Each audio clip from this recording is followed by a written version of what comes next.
Hello guys, magluluto po tayo dito sa kalan nabili ko sa TikTok. Disaksak. Ayan ang uso po ngayon na pwede kang magsaing, pwede kang magpapalambot, pwede kang maggisa, kahit ano po. Nitry ko po ito in order sa TikTok kung okay. Ayan po guys. Ayan. Ayan po guys, magluluto ako ng tinolang manok. Ayan guys. Ayan ang mga ingredients. Papaya, galing sa puno ko. Tanglad, galing sa tanim ko. Ayan ang mga ingredients. Sibuyas, luya, bawang, kamatis. At ang manok.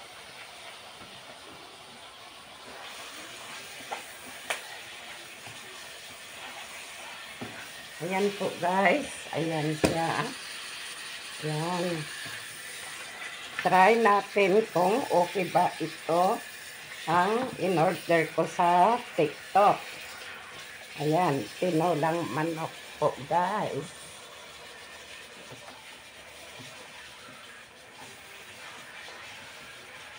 Ayan. Dito tayo mag mikos-mikos. Ayan. Anin muna natin, lalabasin ang kanyang sariling mantika. Ayan. At pag lumabas na ang sarili niyang mantika, saka ko siya igigisa. Ayan guys. Kasi sa api ko, sa sarili ko, itry ko na kung okay ang in-order ko sa TikTok. Kasi guys, nakakatipid daw ito for emergency. Ito kung naubusan ka na ang gas, pwede ka gumamit sa dekuryente. Ayun nga lang guys, mataas ang bill, no? Bayaran mo sa kuryente. Ayan guys, oh. Ayan. Ayan. Pinapalabas ko pa ang kanyang sariling mantika. Ayan. Ayan. Paaning ko muna ang kanyang tubig. Palalabasin. Ayan. Dito lang po guys ang aking vlog for today. Tinolang manok. Update ko po kayo guys.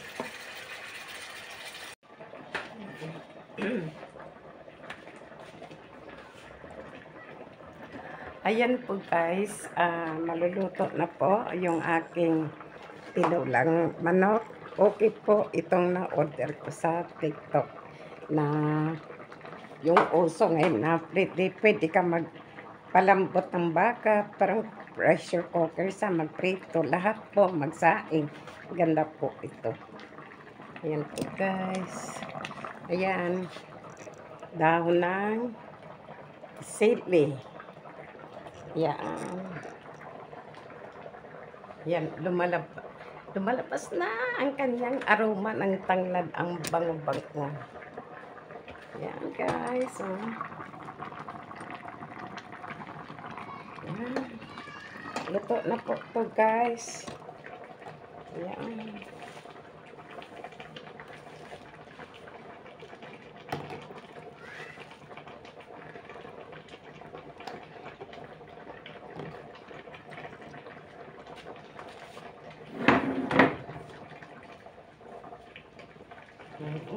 Sarap. Yummy. Yummy, yummy.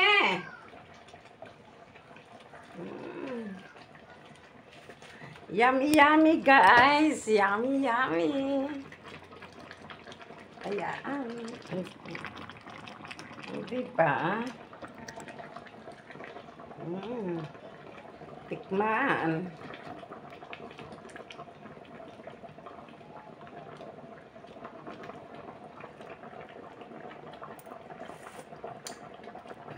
malinamnam, sarap ng tinolang manok.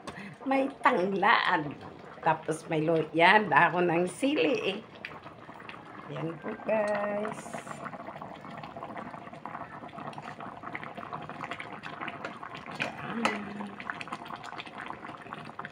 Pag hindi ko naman to guys maubos, tinatago ko, nilalagay ko sa freezer. Once gusto ko kumain, i-defrost. Diba? Ayan po guys.